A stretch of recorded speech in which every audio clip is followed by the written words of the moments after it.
आज राष्ट्रवाद में बात होगी पॉपुलर फ्रंट ऑफ इंडिया यानी पीएफआई पर जो शिकंजा कसा जा रहा है उसकी। पीएफआई के खिलाफ एनआईए का अब तक का सबसे बड़ा एक्शन जारी है।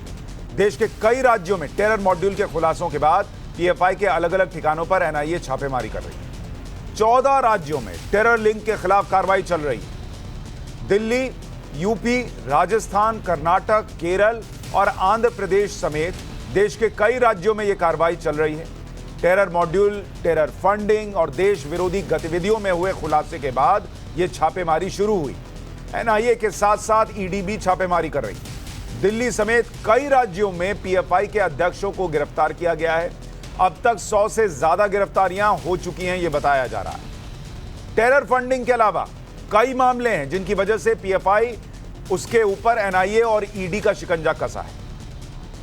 हाल ही में आपको याद होगा पटना में टेरर मॉड्यूल का खुलासा हुआ था जिसमें देश को इस्लामिक राष्ट्र बनाने की साजिश का पता चला था। इस साल राजस्थान के करौली में हुई हिंसा हो या फिर मध्य प्रदेश के खरगोन में हुई हिंसा, पीएफआई का कनेक्शन दोनों मामलों में सामने आया था। इसके अलावा सिर तन से जुदा कांड में भी पीएफआई कनेक्शन निकल कर आया था। आरोप है कि दिल्ली में हुई हिंसा में पीएफआई का हाथ था। इसके अलावा कर्नाटक हिजाब विवाद में भी पीएफआई पर छात्राओं को भड़काने का आरोप लगा था। 2 साल पहले सीएए के विरोध प्रदर्शन में भी कनेक्शन का खुलासा हो चुका है। यानी ऐसे तमाम मामले जिसको लेकर सवाल उठते रहे कि क्या देश को आग में झोंका जा रहा है, क्या देश में आग लगाने की कोशिश हो रही है, उन सब में कहीं ना कहीं पीएफआई का नाम आता रहा। एक तरफ एनआईए और ईडी छापेमारी कर जांच कर रहे हैं, दूसरी तरफ छापेमारी से पीएफआई बौखलाई हुई। राजस्थान समेत कई राज्यों में पीएफआई समर्थकों ने छापेमारी के खिलाफ प्रदर्शन किया है। पीएफआई ने प्रेस रिलीज भी जारी की और छापेमारी को गलत बताया। कहा कि वो ऐसे डराने वाले छापे के सामने झुकने वाले नहीं है। कल पीएफआई ने केरल में हड़ताल का ऐलान किया है। पीएफआई पर एनआईए की छापेमारी से कांग्रेस और जेडीयू भी बौखलाई हुई। कांग्रेस नेता तारिक अनवर ने पीएफआई की तुलना आरएसएस से कर दी और कहा कि आरएसएस और हिंदू सेना पर भी एक्शन होना चाहिए। वहीं गहलोत के मंत्री कह रहे हैं कि महंगाई और बेरोजगारी से ध्यान हटाने के लिए ये छापेमारी चल रही है।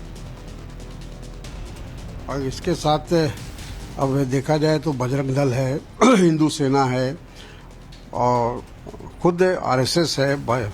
ऐसी तमाम जो जमायतें हैं जो देश के अंदर, समाज के अंदर एक नफरत और घृणा पैदा करते हैं, उनके खिलाफ, सबके खिलाफ कार्रवाई होती तो लोगों को विश्वास होता है कि सही मानों में सरकार कोई कदम उठा रही है। पॉपुलर फ्रंट ऑफ इंडिया क्या है? कोई भी संगठन हो, पीएफआई हो, ईएफआई हो, सीएफआई हो, हमें कोई मतलब नहीं किसी संगठन।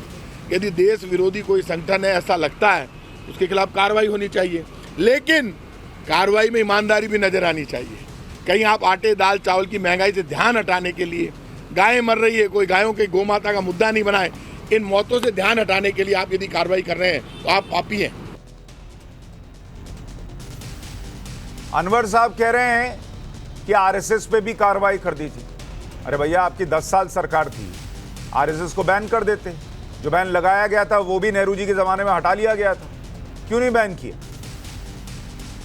और कोई उनसे यह भी पूछे कि केरल में जहां पीएफआई का सबसे ज्यादा वर्चस्व है, वहां जब 2012 में कांग्रेस की सरकार थी, ओमन चांडी मुख्यमंत्री थे, उन्होंने कोर्ट में एफिडेविट देकर कहा है कि यह तो आतंकवादी संगठन जो बैन हो गया, सिमी, उसका दूसरा रूप है पीएफआई। ये भारत में इस्लामिक राष्ट्र बनाना चाहते। ये कांग्रेस की केरल की सरकार कोर्ट में लिखित में दे चुकी है। तो अनवर साहब उनसे पूछे ना। और राजस्थान के मंत्री कह रहे हैं गायों की मौत हो रही है, उससे ध्यान हटाने के लिए। अरे भैया, राजस्थान में गायें मर रही हैं, आप वहां सरकार में हैं, आपको रोकना है और वहां ध्यान हटाने के लिए पीएफआई पर एक्शन होगा। बीजेपी अलग कह रही है कि पीएफआई ने भारत को इस्लामिक स्टेट बनाने की साजिश की। बीजेपी पीएफआई को आतंकी संगठन बता रही है और छापेमारी को सही ठहरा रही है। पीएफआई आज एक आतंकवादी संगठन है जो भारत विरोधी काम करता है। पूर्णिया को उसने अपना सेंटर बनाया है। उसकी प्लानिंग आपने देखा सुना कि वो भारत को पहले ही मुस्लिम राष्ट्र बना देना चाहता हूं। तो ऐसे संस्थानों पर अगर कार्रवाई हो रही है, दुर्भाग्य है जब फुलवारी शरीफ में पीएफआई पर छापे पड़े तो जो पुलिस का वक्तव्य आया था वो निराशाजनक आया था। ये नीतीश बाबू, ये लालू बाबू, लालू यादव, ये लोग नीतीश जी तुष्टीकरण की राजनीति करते हैं। आज इस मुद्दे पर बहस शुरू करूं उससे पहले पीएफआई की एंटी इंडिया फंडिंग को भी समझ लीजिए। ईडी सूत्रों के मुताबिक 4 दिसंबर 2019 नागरिकता संशोधन बिल संसद में पेश हुआ।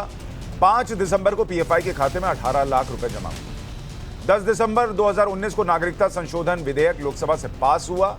उसी दिन पीएफआई के खाते से 14 लाख रुपए निकाले।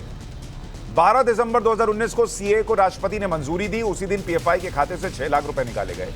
13 दिसंबर को पीएफआई खाते में 3 लाख रुपए जमा कर दिए। 15 दिसंबर 2019 को सीए के खिलाफ प्रदर्शन शुरू हुआ। असम, दिल्ली के जामिया और पश्चिम बंगाल के मुर्शिदाबाद में हिंसक प्रदर्शन हुए। 16 दिसंबर 2019 को पीएफआई के खाते में 3 लाख जमा किए।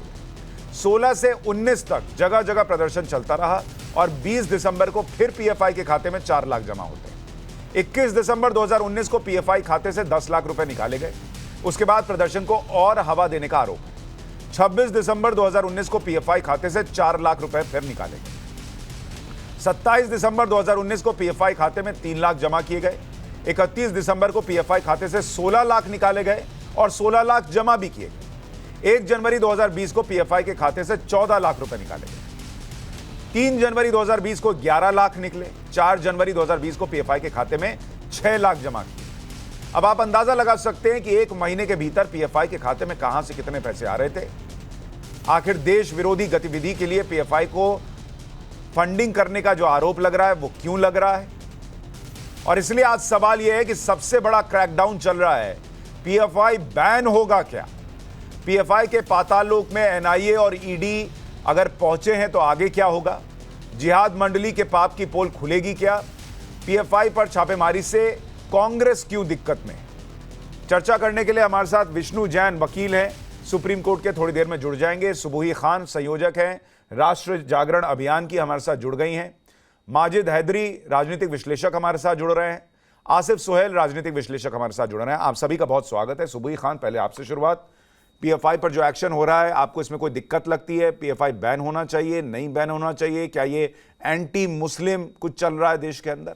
जी जी सुशांत जी, अगर आप मुझसे पूछें तो मैं सही मायने में बहुत ज़्यादा खुश हूँ, क्योंकि हम लोग बहुत समय से सरकार से ये एक्सपेक्ट कर रहे थे कि इस तरह के संगठन जो एक्चुअली आतंकवादी गतिविधियों को समर्थन देते हैं, कहीं ना कहीं प्रत्यक्ष या परोक्ष तौर पर समर्थन करते हैं, उन पर शिकंजा कसना बहुत ज़रूरी है।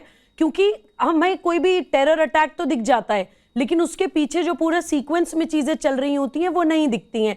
मैं कहती हूं कि ना ही सिर्फ पीएफआई बल्कि और बहुत से ऐसे संगठन हैं, कुछ संगठन ऐसे हैं जो बच्चों को सेपरेटिस्ट बनाते हैं, जैसे तबलीगी जमात। कुछ संगठन ऐसे हैं जो उनको इस्लाम के नाम पे कुछ एकेडमिकली कुछ गलत सलत सिखा रहे हैं, जैसे दारुल उलूम देवबंद, जहां पे इन सब चीज़ों को सपोर्ट करने के लिए पैसे की ज़रूरत होती है, तो फंडिंग जमा करने के लिए पीएफआई जैसे संगठन है। तो इन सभी संगठनों पे अलग अलग तरह से सरकार को वॉच जरूर करना चाहिए और कोई ना कोई रेगुलेटरी बॉडी होनी चाहिए। पीएफआई तो चलिए आतंकवादी गतिविधियों में डायरेक्टली इन्वॉल्व है, बैन हो जाए, लेकिन जो दूसरे भी संगठन हैं जो प्रत्यक्ष तौर पे आतंकवादी नहीं है, लेकिन वो कहीं ना कहीं मुसलमान बच्चे को, एक भारतीय मुसलमान को भारत से तोड़ने का काम कर रहे हैं, उनको भड़का के कभी आंदोलन करने के लिए सड़कों पे बैठा देते हैं, कभी उनके दिमाग में एक विक्टिमाइजेशन के सीड्स डालते हैं कि देखो तुम्हारे देश में तुम्हारे खिलाफ कुछ गलत हो रहा है। तो इन सभी संगठनों को हमें बहुत ही नजदीकी से और पैनी नजर से देखने की जरूरत है, तभी हम समस्या का समाधान। और आपको लगता है पीएफआई बैन होना चाहिए? मैं बहुत खुश हूं। माजिद हैदरी, आपके हिसाब से पीएफआई पर यह एक्शन ठीक है और क्या पीएफआई बैन होनी चाहिए?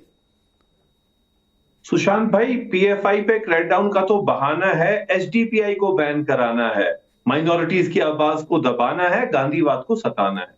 ये देखिए, आपने आज अभी बात की कि एनआईए और एनफोर्समेंट डायरेक्टरेट ये रेड कर, ये वही एनआईए है जो कि 2014 से जो भी कोई भागवा आतंक में मुलविस थे उन्हें क्लीन चिट दे रहा है। क्या ये वही एनफोर्समेंट डायरेक्टरेट है जिसकी कन्विक्शन रेट 0.05 है और जिसके बारे में जैकलिन फर्नांडिस ने कहा कि वो नोरा फतेही के साथ है और उसके खिलाफ है? हम इन्हीं दोनों संगठनों की बात कर रहे हैं ना। और आपने पैसे का हवाला दिया, आपने कहा कि 21 जनवरी 2020 को 16 लाख निकाले गए, 16 लाख वापस डाले। अरे मैं आपको याद दिला दूं मेरे भाई, जब एकनाथ शिंदे ने और बागी एमएलए जब गोवा के होटल में रह रहे थे और असम के 5 स्टार होटल्स में रह रहे थे, वहां होटल का प्रतिदिन के कमरे का खर्चा 16 लाख से ज्यादा होता था। चार्टर्ड फ्लाइट का खर्चा 16 लाख से ज्यादा होता था। वो पैसा कहां से आता था? कभी उस पर कोई टेरर फंडिंग का आरोप क्यों नहीं हुआ? जो वीएचपी है उस पर कभी टेरर फंडिंग का आरोप क्यों नहीं हुआ? सुबह साहब ने बड़ी अच्छी बात कही कि बाकी आतंकी संगठनों का भी देखिए, वीएचपी का तो देखिए उनके खिलाफ कौन करता है? कभी उनपे कोई रेड हुआ? कोई बता रहा है उनके पास पैसा कहां से आता है? वो कहां से सारा जो दंगे फसाद करते हैं देश भर में कैसे करते हैं?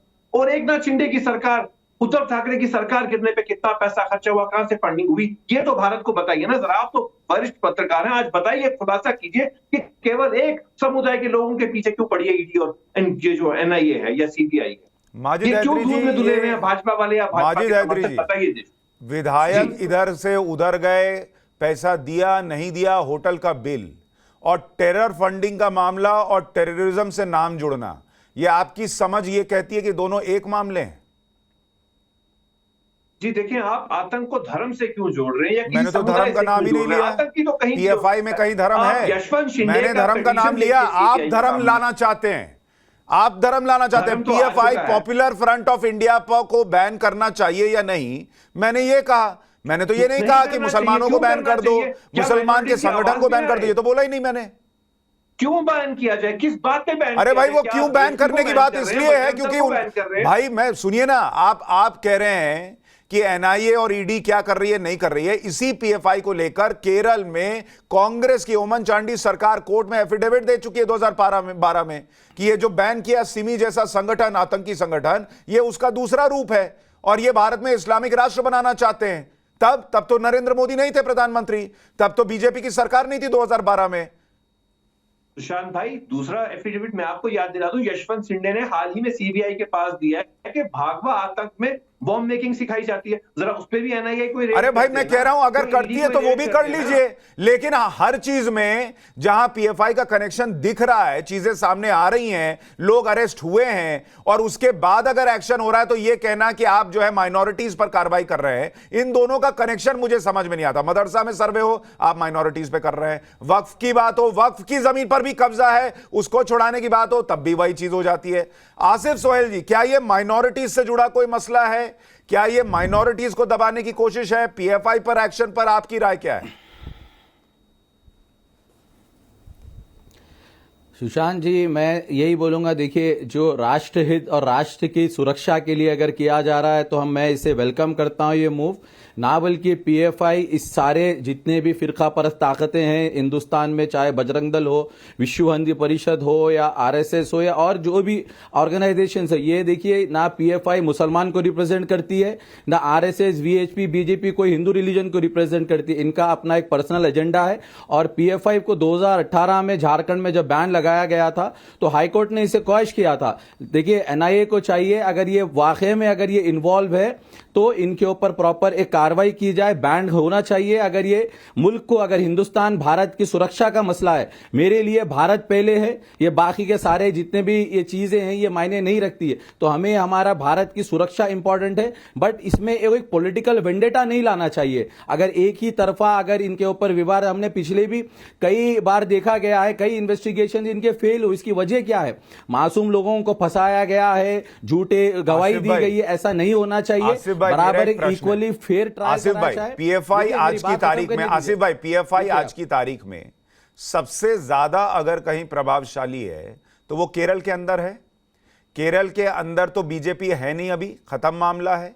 तो पीएफआई को अगर वहां बैन कर दें तो बीजेपी को उसमें क्या हासिल होगा, जरा मुझे समझाइए। इसमें पॉलिटिकल वेंडेटा क्या है?